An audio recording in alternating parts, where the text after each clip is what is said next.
नमस्कार, चलिए स्टार्ट करते हैं आज का वीडियो। आज का वीडियो हमारा है पॉलिटी का। ये है हमारा पार्ट 8।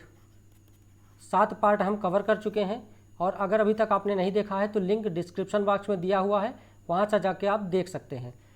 तो चलिए देखिए कंटेंट, ये भाग 3 में आएगा हमारा जो मूल अधिकार है। आज के वीडियो में हम सिर्फ मूल अधिकार कवर करेंगे, वो भी पूरा नहीं कवर कर पाएंगे क्योंकि पूरा मूल अधिकार भाग 3 में अनुच्छेद 12 से 35 तक है और इतना लंबा वीडियो बनाएंगे तो बोर हो जाएंगे, हम भी बनाते में और आप लोग देखने में।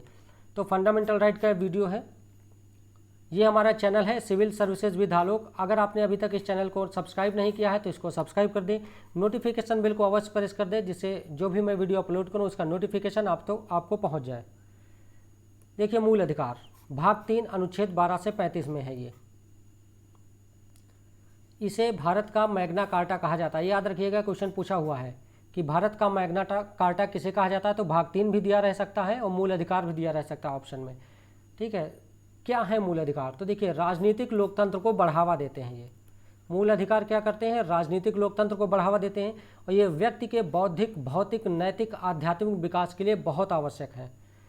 देश में व्यवस्था बनाए रखने के लिए जरूरी है। ये राज्य के कठोर नियमों के खिलाफ नागरिकों की आज़ादी की सुरक्षा करते हैं। अगर राज्य कोई आपका कठोर, जैसे मूल अधिकार जितने भी दिए हैं 12 से 35 में इनका प्रावधान किया गया है, अगर राज्य कोई ऐसा कानून बनाती है कि इस आपके मूल अधिकारों का उल्लंघन होता है तो आप न्यायालय जा सकते हैं। मतलब राज्य के कठोर नियम के साथ आपको आज़ाद करते हैं। विधानमंडल के कानून, मतलब संसद या विधानमंडल जो भी कानून बनाती है उनके क्रियान्वयन में तानाशाही को रोकते हैं। कोई ऐसी सरकार आ जाए जो तानाशाही करने लगे या चाहे कि हम मनमाने कानून बना दें तो आप न्यायपालिका जा सकते हैं, वो उन कानूनों को असंवैधानिक करार देगी। इसका उद्देश्य है कानून की सरकार बनाना, ना कि व्यक्तियों की। मूल अधिकार जब संविधान बना था तो मूल रूप में, मतलब तब इसमें 7 मूल अधिकार थे, लेकिन अब वर्तमान में 6 मूल अधिकार हैं। एक संपत्ति का अधिकार पहले मूल अधिकार का था, अब इसे मूल अधिकार की श्रेणी से हटा के वैधानिक अधिकार बना दिया गया है, विधिक अधिकार। ठीक है, संपत्ति का अधिकार तो था अनुच्छेद 31 में था। 44वें अमेंडमेंट 1978 के द्वारा इसे भाग 3 से हटा के भाग 12 में अनुच्छेद 300 के का में एक कानूनी अधिकार के रूप में रख दिया गया है, बना दिया गया है। अब वर्तमान में 6 मूल अधिकार हैं। कौन कौन से हैं? समता का अधिकार अनुच्छेद 14 से 18, स्वतंत्रता का अधिकार अनुच्छेद 19 से 22, शोषण के विरुद्ध अधिकार अनुच्छेद 23-24, धर्म की स्वतंत्रता का अधिकार अनुच्छेद 25 से 28, सांस्कृतिक और शिक्षा संबंधी अधिकार अनुच्छेद 29 से 30, संवैधानिक उपचारों का अधिकार अनुच्छेद 32। ठीक है, तो ये सारे हम पढ़ेंगे डिटेल में, एक एक अनुच्छेद को देखेंगे। 14 में क्या है, 15 में क्या है, 16 में क्या है, 17 में क्या है, सारे अनुच्छेद को हम एक एक करके डिटेल में पढ़ेंगे। चलिए स्टार्ट करते हैं आगे। देखिए विशेषताएं क्या है मूल अधिकारों की। कुछ मूल अधिकार जो हैं वो केवल नागरिकों के लिए हैं, जैसे हम भारत के नागरिक हैं तो हमारे सब के लिए है। और कुछ मूल अधिकार जो हैं नागरिक के साथ साथ विदेशियों को भी मिले हैं। कानूनी व्यक्ति कौन होता है? कोई कंपनी हो गई, कोई परिषद हो गया, काउंसिल हो गई। तो कुछ मूल अधिकार सिर्फ नागरिकों के, कुछ नागरिकों के साथ साथ विदेशी और कानूनी व्यक्ति के भी हैं, जैसे परिषद और कंपनियों के भी मूल अधिकार होते हैं। मूल अधिकार असीमित नहीं है, राज्य इसमें युक्त प्रतिबंध लगा सकती है। कुछ मूल अधिकार जो है वो नकारात्मक प्रकृति के हैं। नकारात्मक इन से जो ना करना है, जैसे कि राज्य को काम करने से रोकते हैं, मना करते हैं, तो नकारात्मक प्रकृति के हैं। और कुछ मूल अधिकार जो है सकारात्मक प्रकृति के हैं। व्यक्ति को विशेष सुविधाओं का प्रदान करते हैं, मतलब व्यक्ति के लिए विशेष सुविधाओं का प्रावधान करते हैं। ये न्यायोचित है, न्यायालय इन्हें लागू कराने के लिए आप न्यायालय जा सकते हैं। सर्वोच्च न्यायालय द्वारा मूल अधिकारों को सुरक्षा प्रदान है। अगर सरकार आपके मूल अधिकारों का हनन करती है तो आप सीधे सर्वोच्च न्यायालय अनुच्छेद 32 के तहत जा सकते हैं या हाई कोर्ट उच्च न्यायालय अनुच्छेद 226 के तहत जा सकते हैं। ये अस्थायी नहीं है, संसद इनमें कटौती कर सकती है और संविधान संशोधन के द्वारा ही, अनुच्छेद 368 में एक प्रक्रिया है संविधान संशोधन की, उसी के द्वारा ये मूल अधिकार में कटौती की जा सकती है। राष्ट्रीय आपातकाल जब लगेगा, राष्ट्रीय आपातकाल आगे पढ़ेंगे क्या होता है। राष्ट्रीय आपातकाल के समय अनुच्छेद 20 और 21 को छोड़कर सभी को निलंबित किया जा सकता है। मतलब अनुच्छेद 20 और 21 में जो भी प्रावधान है उसको राष्ट्रीय आपातकाल के दौरान भी मतलब सरकार निलंबित नहीं कर सकती। और अनुच्छेद 19 का स्थगन तब होता है जब युद्ध या विदेशी आक्रमण के आधार पर राष्ट्रीय आपातकाल लगा हो। राष्ट्रीय आपातकाल लगाने के 2 प्रावधान हैं, मतलब 2 कारण हैं। पहला, या तो युद्ध हो या विदेशी आक्रमण हो जाए, कोई बाह्य आक्रमण हो जाए, ठीक है, तब राष्ट्रीय आपातकाल लगा दो। एक होता है सशस्त्र विद्रोह, देश में ही एक शस्त्र के साथ विद्रोह हो जाए, ठीक है, तो अगर आपातकाल इस आधार पर लगाया जा रहा है कि युद्ध हो रहा है किसी के साथ या कोई विदेशी आक्रमण किया है, तब अनुच्छेद 20 और 21 को छोड़कर बाकी सभी निलंबित हो जाएंगे। मतलब कहने का है तब अनुच्छेद 19 भी निलंबित हो जाएगा।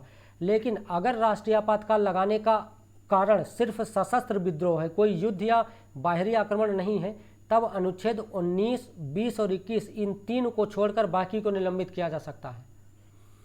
सशस्त्र बलों, अर्धसैन्य बलों, पुलिस बलों, गुप्तचर संस्थाओं, इनके सबको कितने मूल अधिकार देने हैं, मूल अधिकारों पर क्या प्रतिबंध लगाने हैं, ये संसद इन पे प्रतिबंध लगा सकती है। अनुच्छेद 33 में इनके अधिकारों की बात की गई है। सैन्य शासन, मार्शल लॉ जहाँ लागू हो वहाँ पर मूल अधिकारों के क्रियान्वयन को रोका जा सकता है। सबसे खतरनाक होता है मार्शल लॉ। सेना के हाथ में शासन चला जाता है और उसको गोलियों के अपने गिनती भी नहीं देनी होती है, किसको मार रहे हैं उसका कारण भी नहीं पूछा जाता है। तो अनुच्छेद 34 है ये, इसमें बताया गया है कि सैन्य शासन जब लागू होता है तब मूल अधिकारों का क्रियान्वयन कैसे होता है। भाग 3 अनुच्छेद 12 से शुरू कर रहे हैं, अनुच्छेद 12 से 35।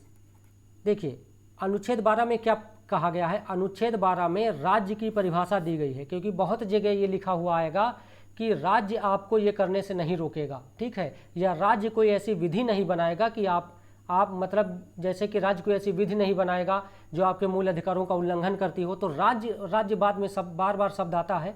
तो अनुच्छेद 12 में राज्य की परिभाषा ही दी गई है, और ये राज्य की परिभाषा दो की गई है, ये सिर्फ भाग 3 के लिए है, मूल अधिकारों के लिए है। आगे ना भाग 1 के लिए ना भाग 4 के लिए है, सिर्फ भाग 3 के लिए है। और भाग 3 में जो राज्य की परिभाषा दी गई उसमें क्या शामिल है। राज्य की परिभाषा में संसद और सरकार राज्य के अंतर्गत आते हैं। राज्य का विधानमंडल और सरकार, स्टेट गवर्नमेंट और सरकार, ये भी राज्य के अंतर्गत आते हैं। स्थानीय निकाय, नगर पालिकाएं, पंचायत, जिला बोर्ड, इस प्रकार की जो संस्थाएं हैं वो सब राज्य की परिभाषा के तहत आएंगी। वैधानिक या गैर संवैधानिक प्राधिकरण जैसे LIC हो गया, ONGC हो गया, सेल हो गया, इस प्रकार के जो प्राधिकरण हैं वो भी राज्य की परिभाषा में आएंगे। तो इन सब को आप अनुच्छेद 3 के तहत राज्य समझ सकते हैं। सुप्रीम कोर्ट का कहना है कि किसी भी उस निजी इकाई या एजेंसी को जो बतौर राज्य की संस्था काम कर रहा है वो राज्य की परिभाषा के अंतर्गत आता है, ठीक है। तो इसमें राज्य की परिभाषा में इनको इसलिए बताया गया है यहाँ पे कि अगर आपके मूल अधिकारों का हनन नगर पालिका के किसी विधान द्वारा होता है या LIC या ONGC के किसी विधान द्वारा होता है, किसी नोटिफिकेशन के द्वारा होता है, तब भी आप सुप्रीम कोर्ट या हाई कोर्ट जा सकते हैं। मूल अधिकारों की विधियाँ अनुच्छेद 12 पढ़ चुके, उसमें राज्य की परिभाषा दी गई है अनुच्छेद 12 से 35 के लिए, मतलब ये भाग 3 के लिए, मूल अधिकार के लिए। अनुच्छेद 13 में क्या है, तो अनुच्छेद 13 में यह कहा गया है कि मूल अधिकारों से असंगत या उनका अल्पीकरण, मतलब उनको कम करने वाली जो भी विधियां होंगी वो शून्य होंगी, ठीक है। अब जैसे सरकार ने कोई ऐसा कानून बनाया जो हमारा मूल अधिकार है स्वतंत्रता, हम मतलब कहीं भी हम आने जाने की स्वतंत्रता है, संचरण की स्वतंत्रता, कहीं भी हम आ जा सकते हैं। अब सरकार कोई UP गवर्नमेंट है, उसने कोई कानून ऐसा बना दिया कि भाई ठीक है आप लखनऊ आ ही नहीं सकते कभी, ठीक है, तो क्या होगा, हमारे मूल अधिकार का उल्लंघन हो गया। तो अब कौन इसको शून्य करेगा। अनुच्छेद 13 में कहा गया है कि ऐसी कोई भी विधि होगी वो शून्य होगी जो आपके मूल अधिकार को कम करती हो या खत्म करती हो। तो शून्य होगी, ये कौन डिसाइड करेगा कि हाँ ये मूल अधिकार को कम करती है, तो ये कोर्ट, न्यायालय ये डिसाइड करेगा। इसका मतलब है कि ये न्यायिक समीक्षा के योग्य हैं, ठीक है। तो न्यायिक समीक्षा की शक्ति कहाँ से मिल गई, एक तो अनुच्छेद 30 से मिल गई, अनुच्छेद 13 से, तो अनुच्छेद 13 से न्यायिक समीक्षा की शक्ति मिल गई सर्वोच्च न्यायालय को, ठीक है। सुप्रीम कोर्ट अनुच्छेद 32 के तहत है, हाई कोर्ट अनुच्छेद 226 के तहत है, आप डायरेक्ट जा सकते हैं। अस्थायी विधियां, अब जो विधियां होंगी, विधियां कौन कौन सी हैं। अस्थायी विधियां जैसे संसद या विधानमंडल जो पारित करता है वो विधियां हों।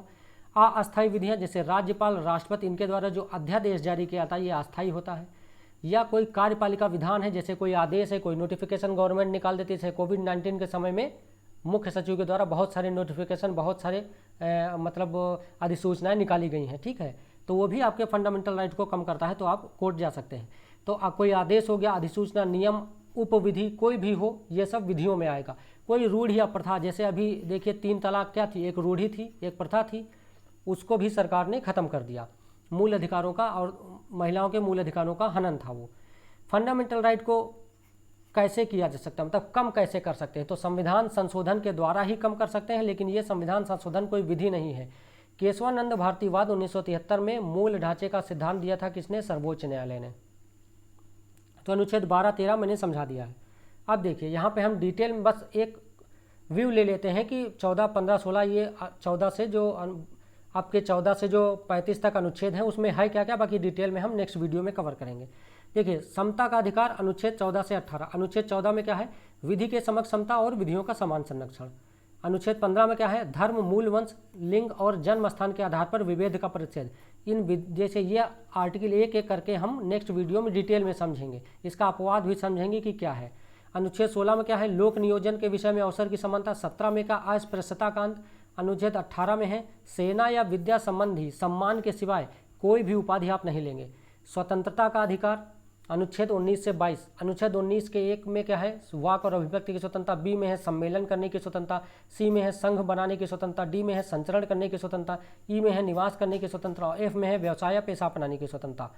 अनुच्छेद 20 में है अपराधों के लिए दोष सिद्धि के संबंध में संरक्षण। अनुच्छेद 21 है प्राण और दैहिक स्वतंत्रता का संरक्षण। अनुच्छेद 22 है कुछ दशाओं में गिरफ्तारी और निरोध से संरक्षण। शोषण के विरुद्ध अधिकार अनुच्छेद 23 और 24। अनुच्छेद 23 में है बलात्श्रम का प्रतिषेध। 24 में कारखानों आदि में बच्चों के नियोजन का प्रतिषेध। धर्म की स्वतंत्रता का अधिकार अनुच्छेद 25 से 28 में है। 25 में है अंतःकरण की, धर्म को अबाध रूप से मानने की, आचरण और प्रचार करने की स्वतंत्रता। 26 में है धार्मिक कार्यों के प्रबंध की स्वतंत्रता। 27 में है कि किसी भी मतलब सरकार ऐसा कोई टैक्स नहीं लगाएगी कि जिससे प्राप्त आय को वो किसी एक धर्म के अभिवृद्धि में खर्च करे। 28 में क्या है? कुछ शिक्षा संस्थानों में धार्मिक शिक्षा या धार्मिक उपासना में उपस्थित होने के बाद से स्वतंत्रता। अब संस्कृति और शिक्षा संबंधी अधिकार अनुच्छेद 29 और 30 में है। अनुच्छेद 29 में है अल्पसंख्यकों की भाषा, लिपि और संस्कृति की सुरक्षा। अनुच्छेद 30 में है अल्पसंख्यक वर्गों का शिक्षा संस्थानों की स्थापना और प्रशासन करने का अधिकार। संवैधानिक उपचारों का अधिकार अनुच्छेद 32 है। अनुच्छेद 32 क्या है? तो फंडामेंटल राइट, मूल अधिकारों को परिवर्तित कराने के लिए उच्चतम न्यायालय जाने का अधिकार है। ठीक है, तो इन सबको हम नेक्स्ट वीडियो में डिटेल में पढ़ेंगे। देखिए कुछ ये इंपॉर्टेंट है, कुछ मूल अधिकार जो केवल नागरिकों को मिले हैं और कुछ ऐसे हैं जो नागरिक और विदेशी व्यक्तियों सबको मिले हैं। तो वो कौन से मूल अधिकार हैं जो केवल नागरिकों को मिले? इनको याद कर लिए, तो जो दोनों को मिले वो आपको अलग से ही याद हो जाएगा। अनुच्छेद 15, 16, 19, 29, 30 ये आपके जो 5 मूल अधिकार हैं ये केवल नागरिकों को मिले हैं, विदेशियों को नहीं मिले हैं।